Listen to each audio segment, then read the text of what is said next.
Olá pessoal, tudo bem? Espero que sim.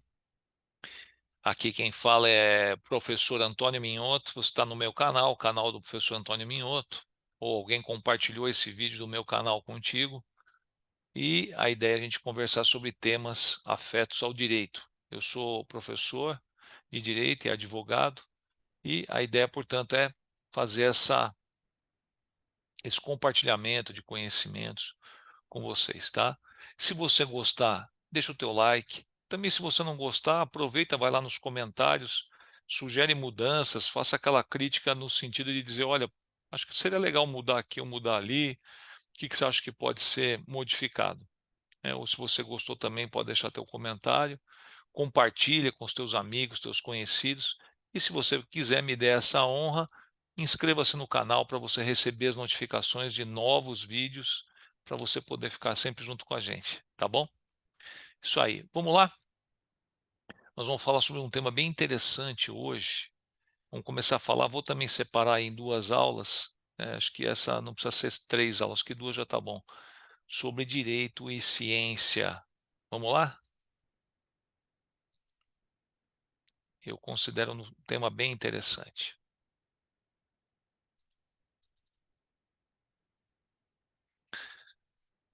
Então veja,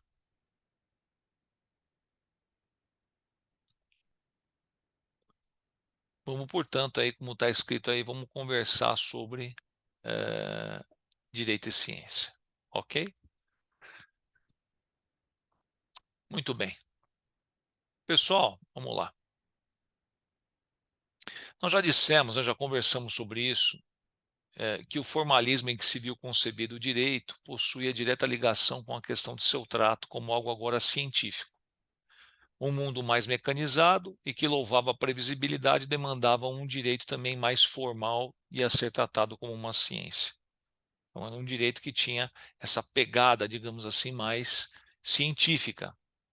Então, a gente falar sobre direito e ciência cai bem, né, para a gente poder estudar, pelo menos eu acho, né? Então, o direito passa a ser visto como algo científico, a ter um tratamento mais científico, certo? Desse modo, o direito feito ou transformado em algo de cunho científico podia ser objeto de exigências também de caráter científico, o que acabou por impor sobre a natureza mesmo do direito uma racionalidade e uma lógica formal antes inexistentes.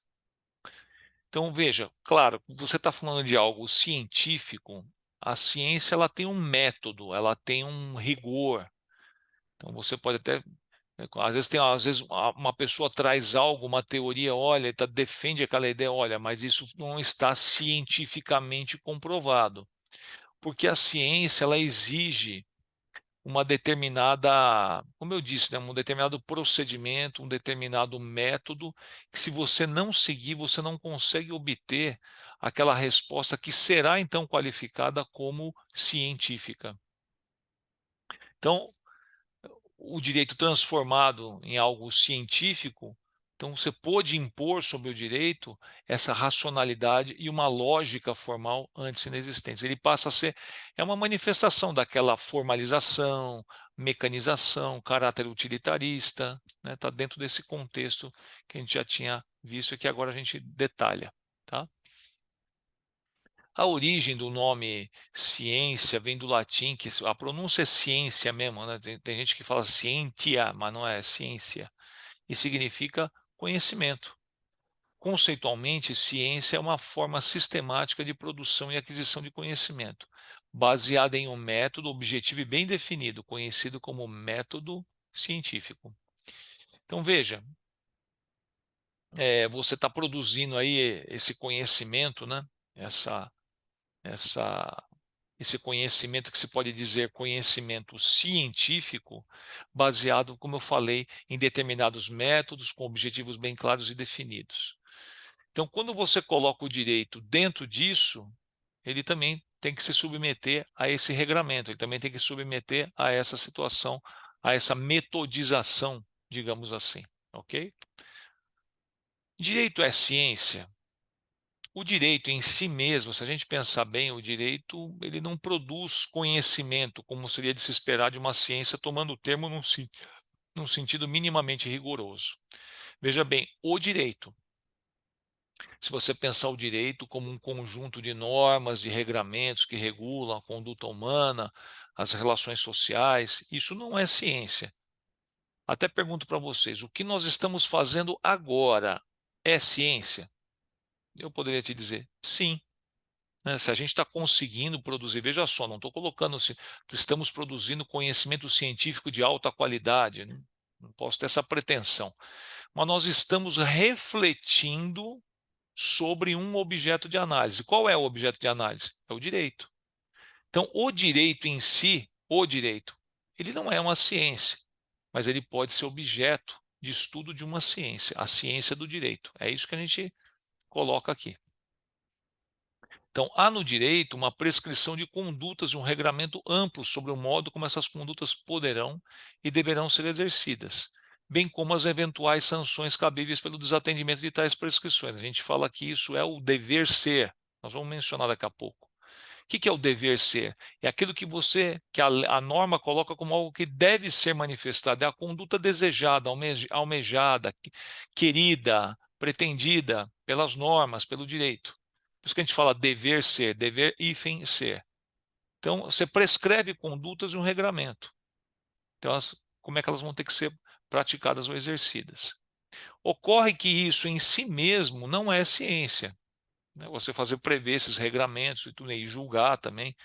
Ao estabelecer um liame entre ciência e direito, estamos, na verdade, criando uma outra esfera totalmente à parte do próprio direito, ou seja, a ciência do direito. Repito, pessoal, não é jogo de palavras. Você torna o direito objeto da tua análise.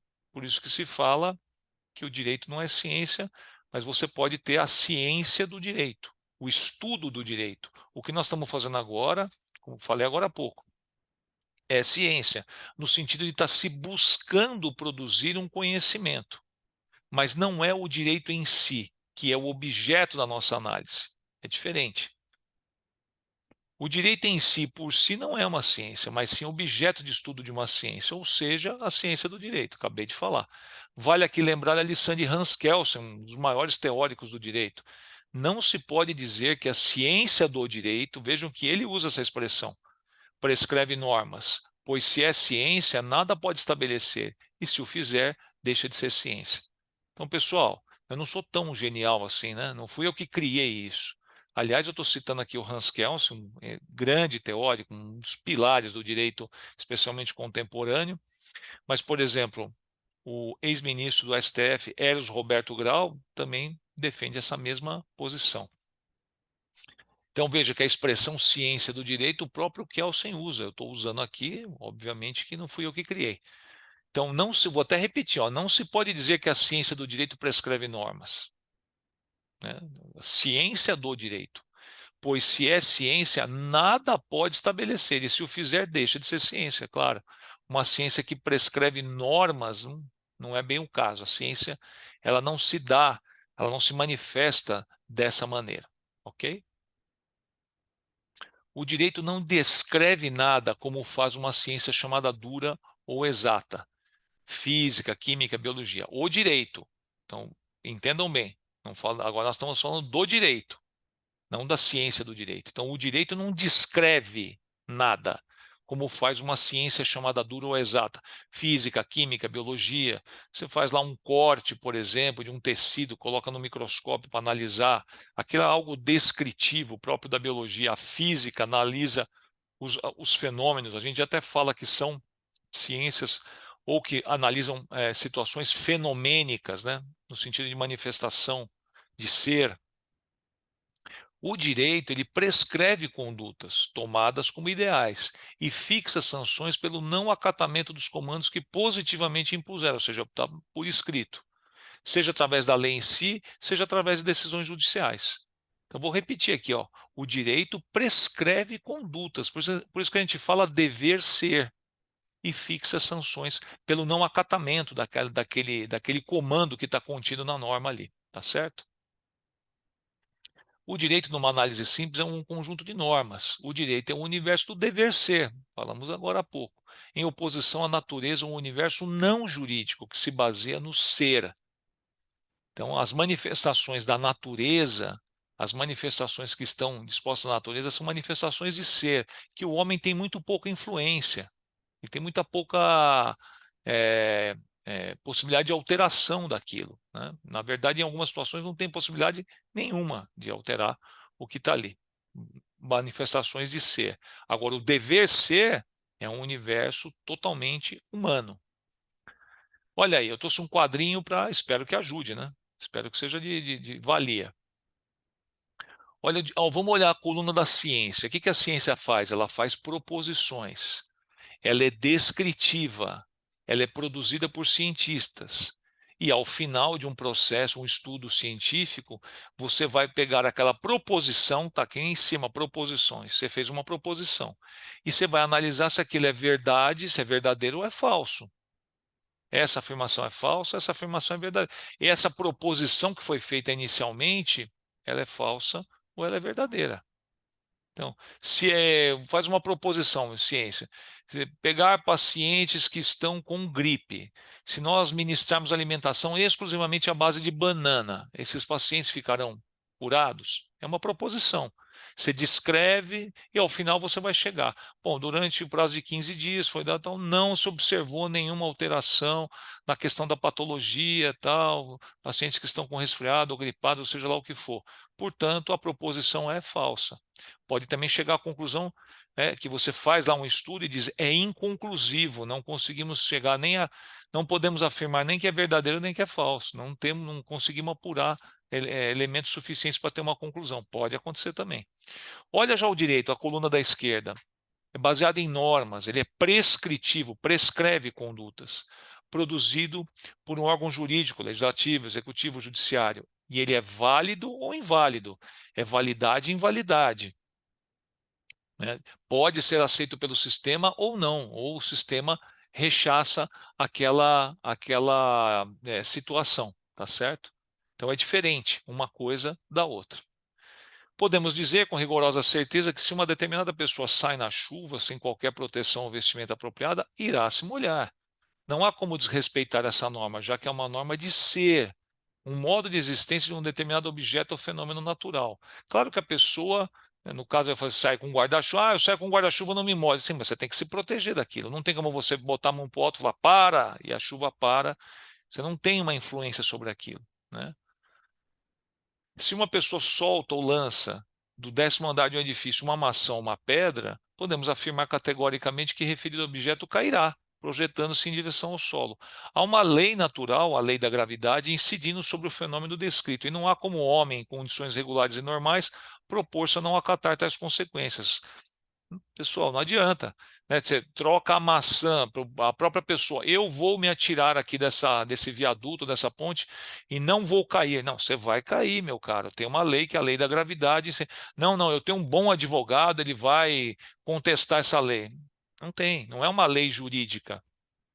Não dá para você colocar dentro do universo jurídico. Por isso que a gente fala que é uma manifestação de ser, né? Então, vai incidir, vai cair, você vai ter que suportar essas consequências.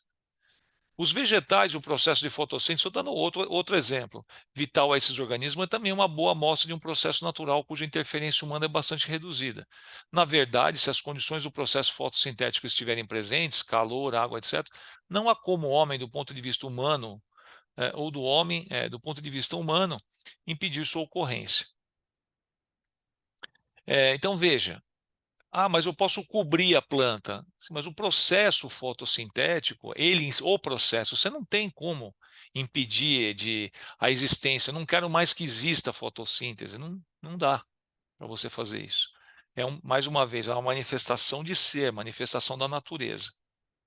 No direito, porém, nós temos um universo fechado, um mundo em que os homens, livremente, constroem certas situações hipotéticas e conectam a potencial materialização dessas a uma consequência também previamente determinada. Tanto a hipótese como a consequência são previamente estabelecidas. Percebem? Então, a gente tem essa situação no direito. Nós vamos falar melhor sobre essa questão de hipótese, de consequência, mas nós vamos falar isso na próxima aula. Sabe, né, pessoal? Eu já falei, eu não gosto que a aula fica muito longa, eu acho que fica um pouco maçante para a pessoa, até para compartilhar, não fica legal, fica muito pesado.